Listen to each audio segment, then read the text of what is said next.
Hatchet in the tent. My name is Isaac. I'm going to be your guide today. And just out of curiosity, I'd like to ask, where is everyone from on the tour today? Calgary. From Calgary? Anywhere else? Toronto? Germany. Germany? Right. US. US? All right. Perfect. Well, welcome to all to the Parliament buildings today. We'll see most of the main rooms on the tour. We'll see the House of Commons, the Library of Parliament, the Senate. So you'll have a good chance to see where the work of government and of Parliament takes place there. I'll explain a bit of that work as we go along. We'll also tell you some of the stories and traditions that there are behind the work that takes place in this building. Just a couple things to keep in mind on the tour. As you can see, it's a reasonably large group today, so I'll ask everyone to do their best to stay in one group and to stay on the left if there are other groups passing us in the opposite direction. As I said outside, from this point on, you're very welcome to take as many photographs as you like during the tour. And you're also welcome to ask me any questions that you have. So are there any before we begin? All right, perfect. In that case, we're going to head upstairs first to the House of Commons. As we walk down the hallway upstairs, you'll be able to see the portraits of Canada's former Prime Ministers. And one last thing, I'll just ask the last person in the group to very kindly close the doors behind us once we've left. So follow me, please.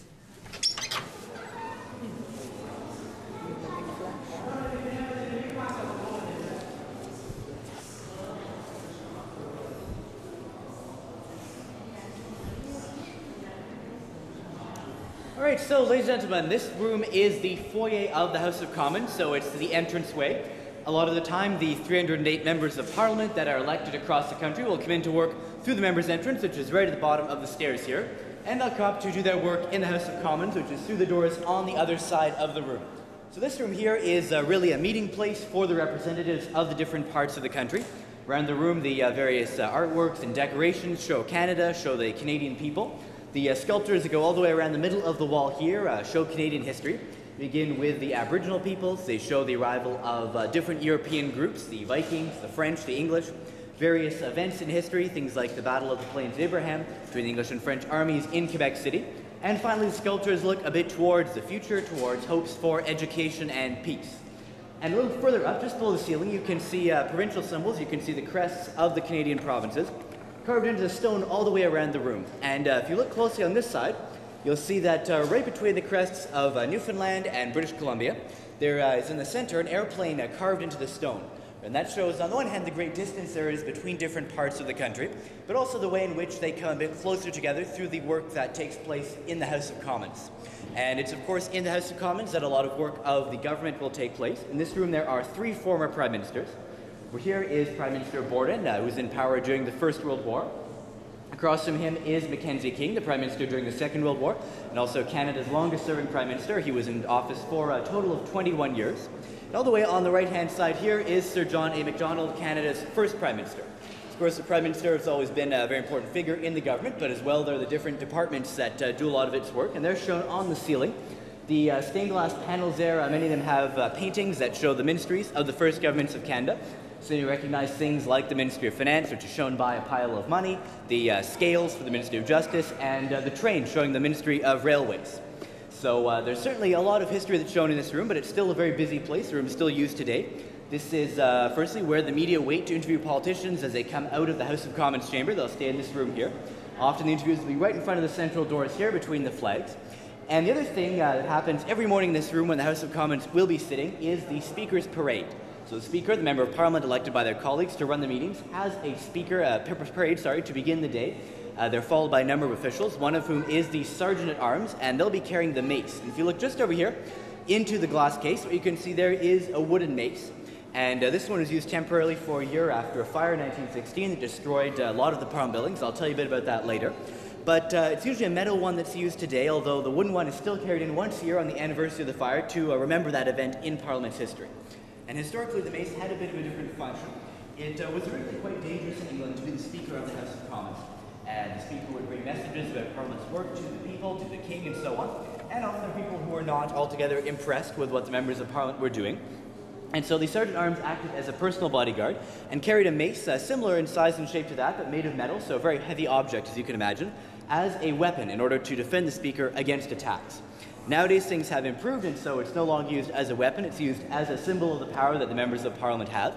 And it's always present in the House of Commons when they do meet there. And in a moment we'll go inside to see where they meet. But are there any questions at all so far?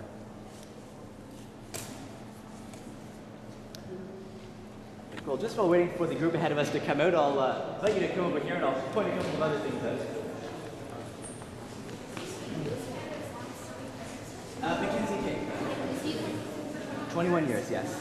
Consecutively, or was it? Not consecutively. There were, I think, at least 3 or 4 separate times. So, no problem, yeah. So, ladies and gentlemen, as you can see, there are 3 different doorways that all lead into the House of Commons. Just a moment, we'll go in through the one on the left. It's known as the British door. As we walk through, you'll see different symbols of England, 2 British kings carved in the stone above it.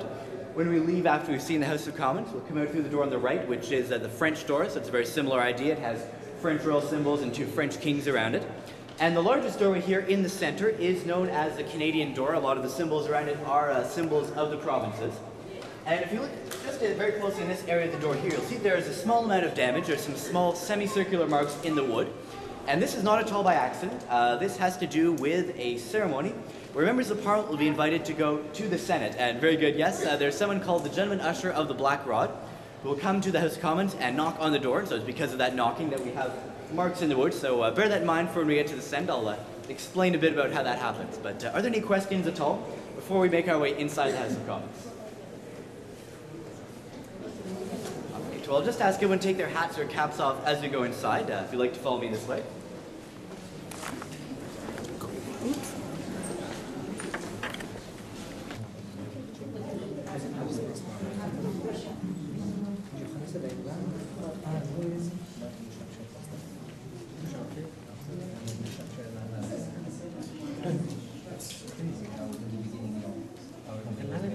No, we can't go.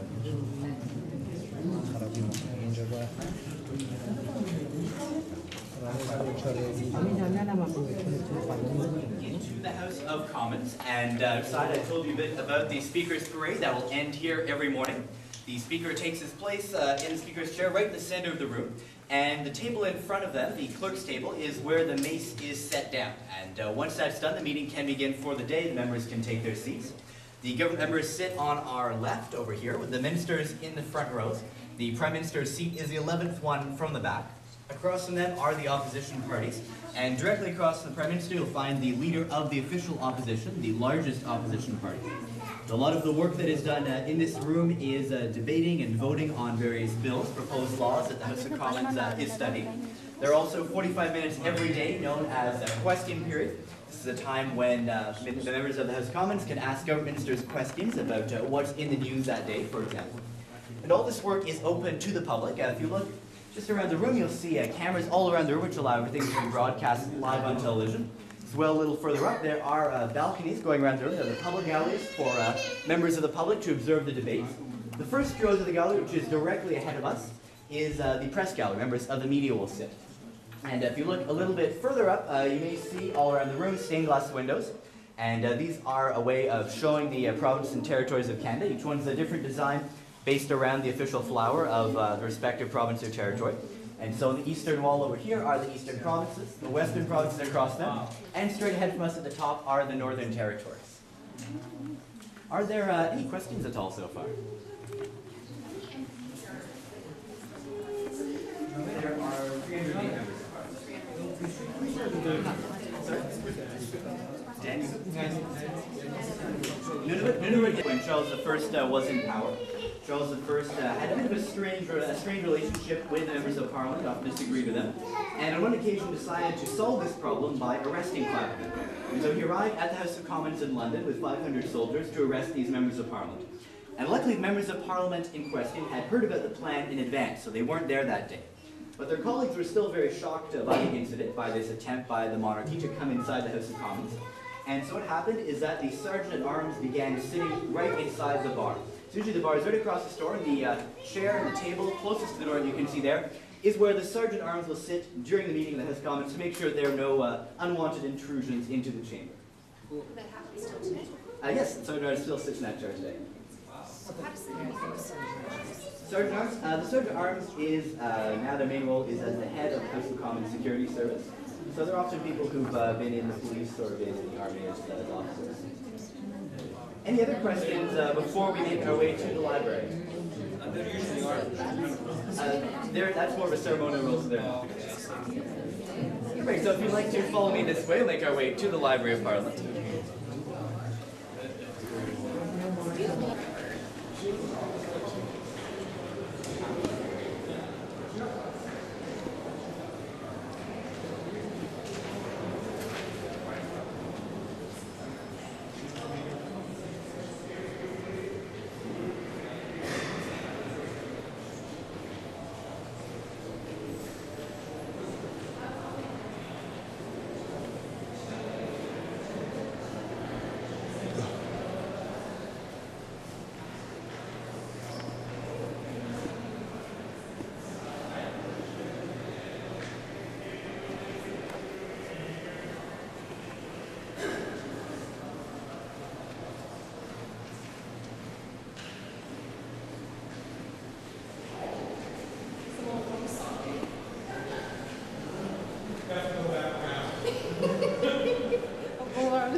He's with No, me. that way. He's with me.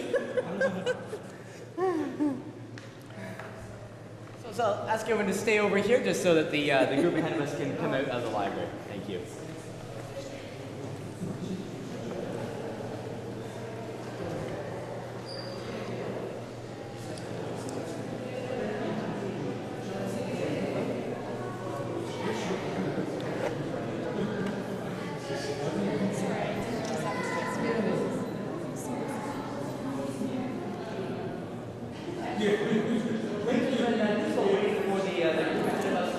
Finish looking at the library. I'll tell you a bit about where we're standing right now. This is known as the Hall of Honor. It's the central hallway in the building. And so you're going to notice as you walk down that way that there are a number of empty arches all along that part of the hallway. And the original plan was to have a series of statues of famous Canadians in those arches. But in the end, they were left blank, and one of the ideas about why this might have been done is to allow ordinary Canadians to see themselves be honored in the empty arches all along here.